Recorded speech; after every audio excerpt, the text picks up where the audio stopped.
The first time she asked me that question, my heart nearly stopped beating. It was a quiet Sunday evening when she knocked on my door, her eyes restless, her fingers trembling against the wooden frame. She didn't smile the way she usually did when we exchanged casual greetings over the fence. Instead, she looked at me as if I were holding something far more dangerous than a misplaced phone. And before I could even invite her inside, she asked the question that would haunt me for weeks. "Did you open it? Before I tell you what happened next, I want to ask you something. If you believe in kindness, in second chances, and in doing the right thing even when it's hard, take a moment right now to like this video, comment your thoughts, share it with someone who needs hope, and subscribe to the channel. Stories like this remind us that one small choice can change everything." Her name was Ayesha, and she had moved into the house next to mine just 3 months earlier. In a neighborhood where everyone knew everyone's business, she was the quiet exception. She kept to herself, watered her plants at sunrise, and returned home at dusk with the kind of tiredness that clung to her shoulders. I had always assumed she worked long shifts somewhere in the city, maybe at a hospital or an office downtown. There was something about her that felt heavier than ordinary exhaustion. The evening she left her phone at my house had been unexpectedly normal. She had come over to return a casserole dish my mother had sent her the week before. We had stood in my kitchen talking about small things, the unpredictable weather, the stray cat that refused to leave our street, the noise from the construction down the road. She had placed her phone on the counter while helping me wash the dish. Neither of us noticed when she left without it. I only realized it an hour later when I heard a faint vibration echoing from the kitchen. Her phone lit up the dim room, flashing notification after notification. I stared at it from across the table.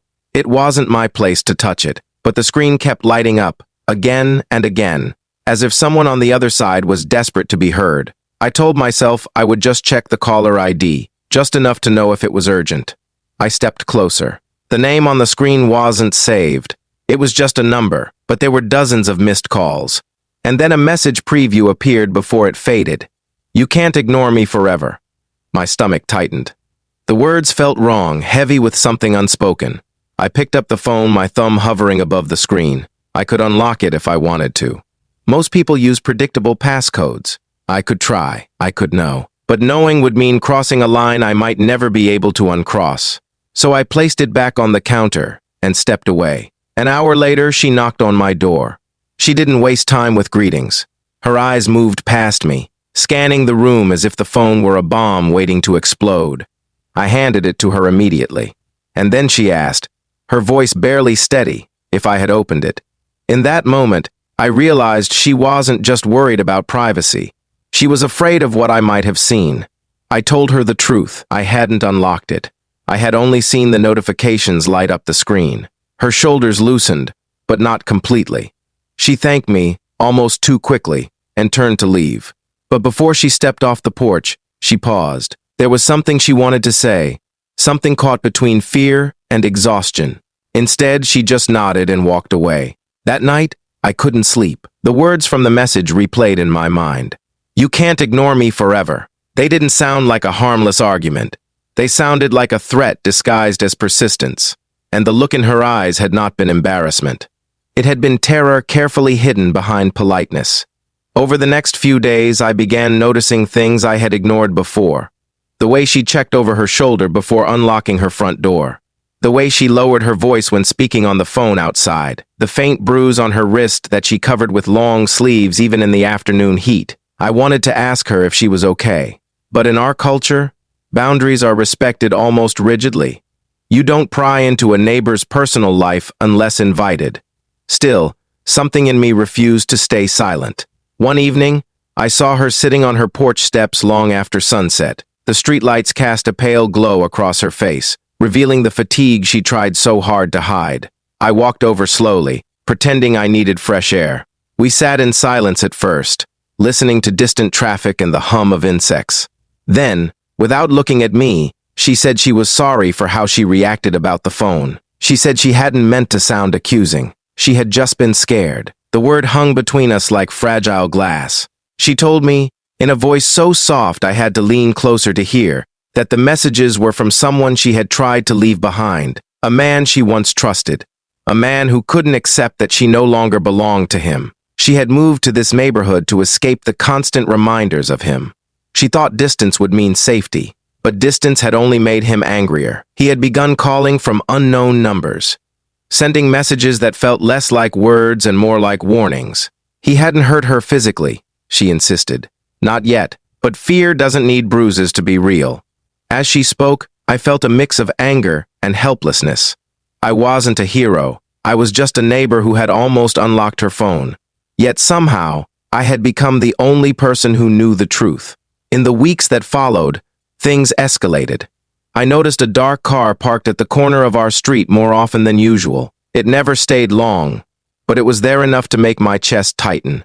Ayesha stopped watering her plants in the early morning. She rushed from her car to her front door without pausing. One afternoon, I heard shouting from outside. I ran to my window and saw a man standing at her gate. His posture was aggressive, his voice sharp even from a distance. She stood on her porch, arms crossed tightly as if holding herself together. I didn't think. I just stepped outside and walked toward them. The man's eyes shifted when he saw me. He asked who I was, as if I needed permission to exist near her home. I told him calmly that this was a private neighborhood and that he needed to leave. My voice shook, but I didn't let it show. For a moment, I thought he might lunge at me. Instead, he smirked, muttered something under his breath, and walked away. That night, Ayesha cried.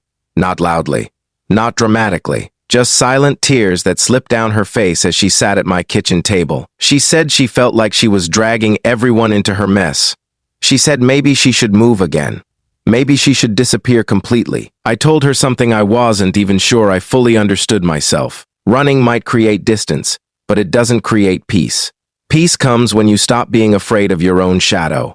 The next morning, we went to the police station together. Filing a report didn't feel heroic. It felt exhausting. She had to relive conversations, show screenshots, describe moments she wanted to forget.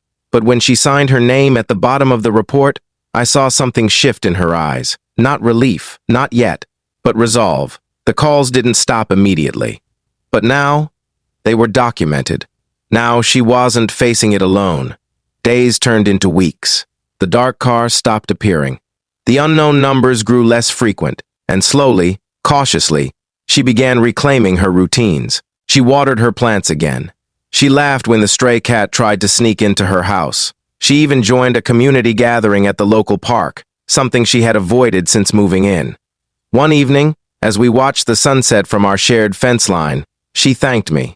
Not for confronting him, not for going to the police, but for not opening her phone. She said that if I had unlocked it, if I had invaded her privacy out of curiosity, she might never have trusted me enough to share her truth. She said trust is fragile when you've been controlled for too long. One wrong move can shatter it completely. I realized then that the real turning point hadn't been the police report or the confrontation. It had been that single choice in my kitchen. The moment I decided that curiosity was not more important than respect. Life didn't transform into a perfect movie ending. Healing isn't that simple. There were still nights when she double-checked her locks. Still days when a random phone vibration made her flinch. But there was also something new growing in her confidence, strength, the quiet understanding that fear doesn't define you. Months later, she told me she was starting a new job in another part of the city. Not to run, but to grow. She wanted to build a life that wasn't shaped by someone else's anger. On her last evening before the move, she handed me a small envelope. Inside was a handwritten note, thanking me for reminding her that kindness still exists, that not every door hides danger, that some neighbors become guardians without even realizing it. Before I finish this story, I want to ask you something from the heart. If this touched you in any way, if it reminded you of someone who needs support, or if you've ever faced fear and found strength, please engage with this video. Like it, share it, and let others hear this message. And before the ending, I have one special request. Comment the word respect below if you believe trust is one of the most powerful forms of love. The day she left, the house next door felt emptier. But it didn't feel haunted by fear anymore. It felt like a place where courage had quietly taken root. Sometimes the most important thing you can do for someone isn't too dramatic. It isn't too loud. It doesn't make headlines. Sometimes it's simply choosing not to cross a boundary, choosing patience over curiosity, choosing respect over impulse. She once asked me if I had opened her phone. I hadn't. And because of that, she opened her heart instead. If this story stayed with you even for a moment, don't forget to like, comment, share, and subscribe. Your engagement helps these stories reach the people who need them most. And maybe, just maybe, it will remind someone out there that a single act of respect can change the direction of a life.